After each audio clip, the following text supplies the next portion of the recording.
विविधवाद पंजी अंचलाधिकारी के पास होता है, उसकी कॉपी हमें दी जाएगी।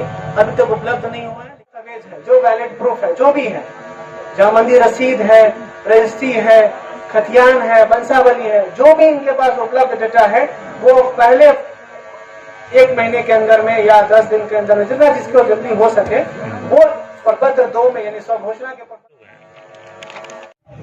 इनके पास दस्तावेज है, दाखिल खारिज नहीं हुआ है। अगर ये प्रूफ हो जाता है कि वो जो रजिस्ट्री किया है या करने वाला है वो खतियानी का वंशज है, ये प्रूफ हो जाता है। दूसरी चीज कि जो रजिस्ट्री किया है उसका शांतिपूर्ण दखल रहता है, कोई तरह का विवाद नहीं होता है, तो हम बिना जमाबंदी के भी हम सर्वे कर सकते हैं, बशर्ते कि आपको चूंकि सर्वे का प्रक्रिया चूंकि लंबा चलेगा, 1-2 साल चलेगा, उस दरमियान में जमाबंदी कायम करा लेना है। ऐसा नहीं कि जमाबंदी नहीं कराना है, वो भी एक प्रक्रिया है, वो भी आपका रिकॉर्ड अद्यतन हो जाएगा, यहाँ भी अद्यतन होगा। तो जब यहाँ खतियान बनेगा तब अद्यतन होगा, तब तक सर्वे हो जाएगा। उसके बाद आता है वसीयत या प्रोबेट, किसी ने किया है, किसी को वसीयत किया है, तो उस कंडीशन में अगर वसीयत वैलिड है, अगर उसकी जमाबंदी कायम है, उसका शांतिपूर्ण दखल है, तभी हम उसके नाम से सर्वे करेंगे। वसीयत के केस में हम जमाबंदी का डिमांड करेंगे, उसमें जमाबंदी कायम होना चाहिए। नहीं होगा तो आप जमाबंदी कायम कराइए।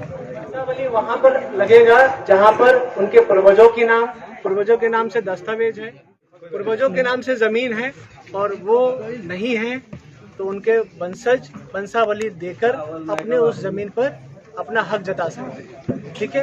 अब वंशावली बनेगा कहाँ से उसका जो है सत्यापन होगा, कहाँ से उसका अप्रूवल होगा, वो कैसे होगा।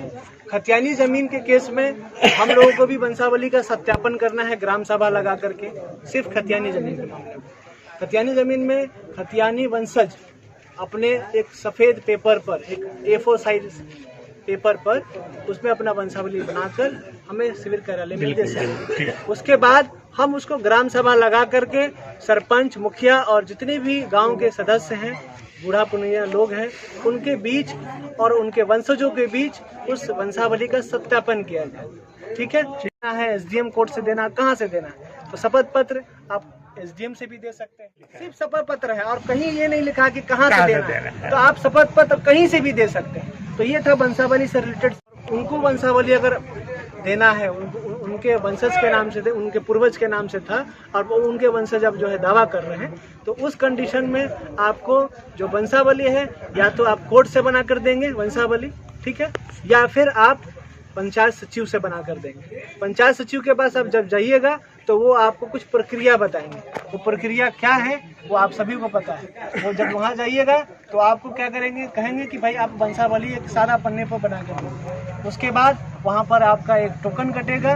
टोकन कटने के बाद आपका वो 7 या 15 दिन तक वो अपने पास रखेंगे, 7 दिन रखेंगे। कटने में 10 रुपये लगेगा जी, 10 रुपये लगेगा। उसके बाद वो जाएंगे सरपंच साहब के पास, सरपंच साहब के पास अनुमोदन के लिए जाएगा।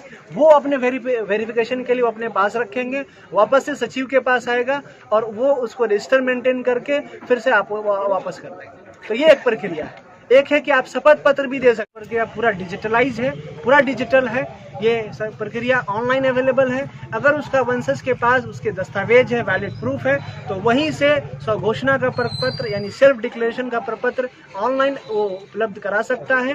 भर करके वो दस्तावेज उसमें अपलोड कर सकता है और वहीं से ही वो अपना सर्वे का काम करवा सकता है। इस भूमिका में, इस सर्वेक्षण में अपना अहम भूमिका निभा सकता है। ये एक प्रक्रिया है जो यहाँ पर उपलब्ध नहीं है और उनको अगर जानकारी है तो वो ऑनलाइन कर सकते हैं। दूसरा कि हम लोग, पहली बात की, हम लोग टाइटल डिसाइड नहीं कर रहे हैं। हम लोग सर्वे कर रहे हैं, हम लोग टाइटल डिसाइड नहीं कर रहे हैं। हम सिर्फ स्वामित्व, ऑनरशिप डिसाइड कर रहे हैं कि इस जमीन का ऑनरशिप क्या है।